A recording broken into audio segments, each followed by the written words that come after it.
It's just a special day for all of us. It's Lotus FM's 39th birthday. Good morning. It is 2 minutes past 6 o'clock.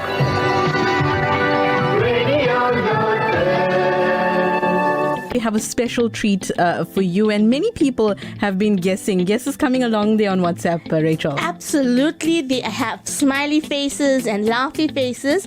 And Uncle Bala is our special guest today. Well, keep your hands in the air because the Bhangra on the Impressions Extravaganza continues. Did that introduction voice sound very familiar? Well, I hope it did. Vikash Mathura. He joined us to talk about his experiences here at Lotus FM. Now, if you remember, like me, Vikash Mathura, along with Ray Miraj, were the very familiar voices on Saturday morning as also Uncle Peru and Uncle Bala. Vikash was also the personality of Uncle Harry and many others.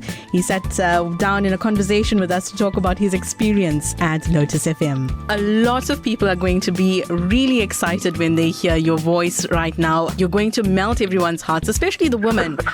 So Vikash Mathura, thank you for joining us on Newsbreak Talk. My pleasure. Celebrating the 39th birthday of Lotus FM. Vikash, what are your memories of being at the station? Oh my God, Talisha, there are so many, and I couldn't put them in pecking order. I think if I start right at the beginning, I joined the station, my first day of broadcast was the 1st of July 1992. So this year, 1st of July will mark 30 years since I joined the station.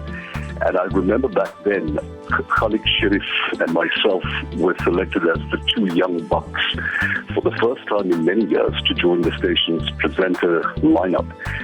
You had four legends who were broadcasting in Amita Anand, Zakia Ahmed, BK Chinna, and JJ. And then you had a whole lot of other great broadcasters, the likes of Doki Dokrat, Sunny Bhai Budram, Safi Siddiqui, Amra Mestri, Jaymati Makanji, Suresh Arilal, and Fakir Hassan, Segi NAIDOO, and the list was endless. And when we joined, it was intimidating because you had all these legends, experienced broadcasters, and here was me, I was 20 years old, had no experience in radio, had no ambitions to be on radio. It happened purely by luck. And the day I went on, I didn't realize at that time, but the day I went on radio for the first time, it would change my life in so many ways. You know, I was a maths and science student, an academic. I had no ambitions to be in the arts or the entertainment industry. And this thing came along, and I found skills within myself over the years that I spent at Lotus thereafter for the next 22 years that I didn't know I had, that I could explore, build on, create, practice, rehearse, and eventually take to the audience and take to the public. And more importantly, I didn't know that they would appreciate it and accept it in the manner that they did.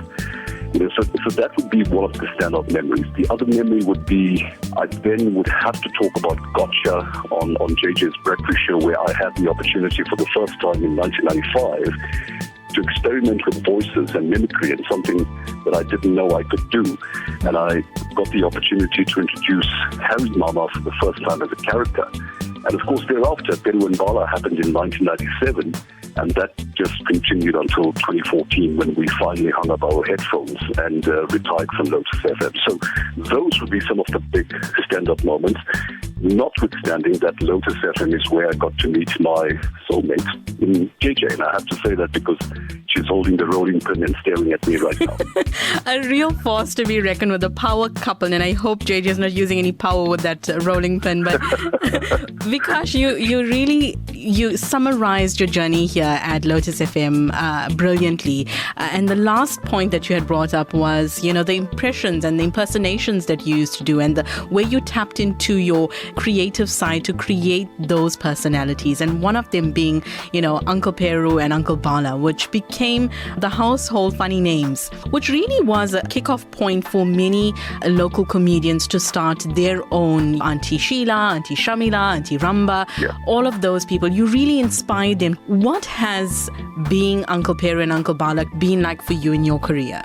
Look, for me personally, the first thing was understanding, or getting to a point of understanding and appreciating that we could laugh at ourselves as South African Indians, not in a mocking way, but in a way that people could appreciate and resonate with, because the kind of content that we produced every week, Ray Maharaj and myself, in creating all the features we did, including Peru and Bala, were based mostly on real-life observations. You'd go to a wedding or to a hardi or a tilak or a nilangu, and you just observe the way people behave, what they say, how they say it, what they talk about, what they gossip about, and that is what created the content. Today, so many years later, to hear the likes of Auntie Shamila, Auntie Ramba, and all the other characters that have been created, and to know that Peru and Bala, Dolly Amosi, Harry Mama were instrumental 25 years ago in inspiring so many of the talented people today to create these characters and allow people to have fun with each other, allow us to laugh at ourselves, and to take life a little less seriously than it usually is. That, for me, is very heartwarming. At the time, we had no idea what magnitude this was going to create. We had no idea how many boundaries we were going to break. We were just doing it for fun on radio, and really it was to get back at the two ladies who were hosting the Sunday morning breakfast show at that time, Devi Sankri Governor and TJ Governor. I thought it was Sauz and Patma. Yeah, they were South. They introduced a feature on their show one Sunday morning called Tea Parties, with the pun on parties, because party is grandmom in Tamil, right? So they called it Tea Parties.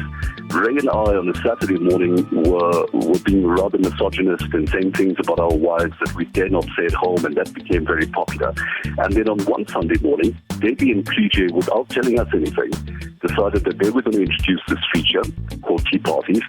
Debbie played Auntie Patma, she introduced that character, and PJ Govender played Auntie Sauz, and they pretended to be the wives of two old men who they didn't name, and basically getting back at the things that Ray and I were saying on a Sunday morning. And so I called Ray while this feature was going on, and I said to Ray, are you listening to the Governor girls, Devi Sankri and PJ Govender? He said, no. I said, put the radio on and listen to what they're saying. We've got to do something about this, because our reputations are at stake, because we are the ones who say the kind of things we say on a Saturday morning.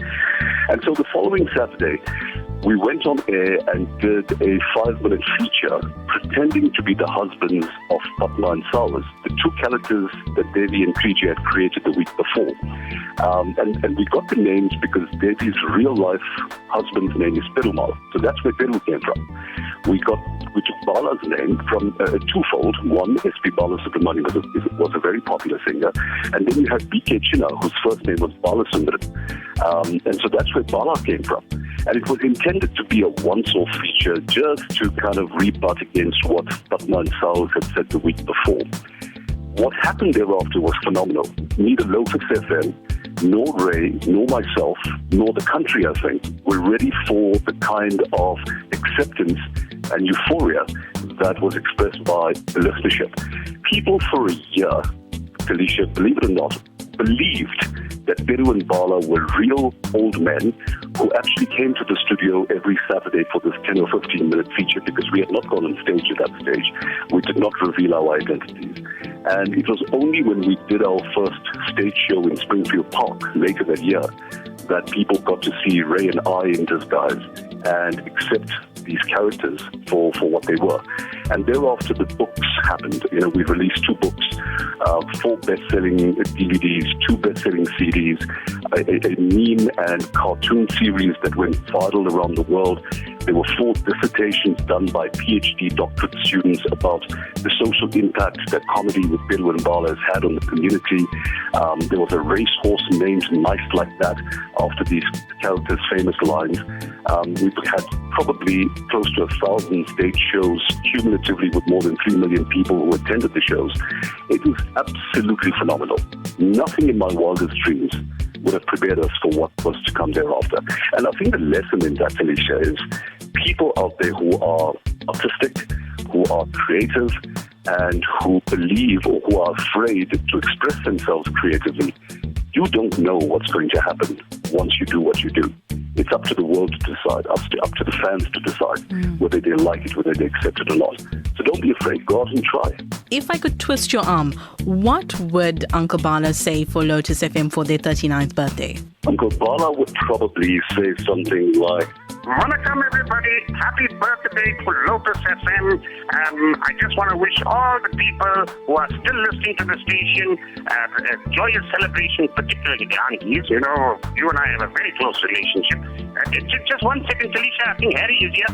I just want to say, Talisha, namaste to all the lovely people of Lotus Land. Wishing Lotus a very happy birthday. And don't forget, Harry's Christmas cake recipe can also be converted into a birthday cake recipe. If it doesn't work out well, that's fine. Just chuck it out of the window and buy a ready-made one from the shop down the road. Hi, everybody. This is Dahlia.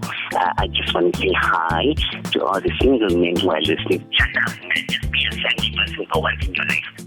And to all the people who are listening, Dahlia sends love. Well, there you go. That's some of the people sharing birthday messages today for Lotus FM.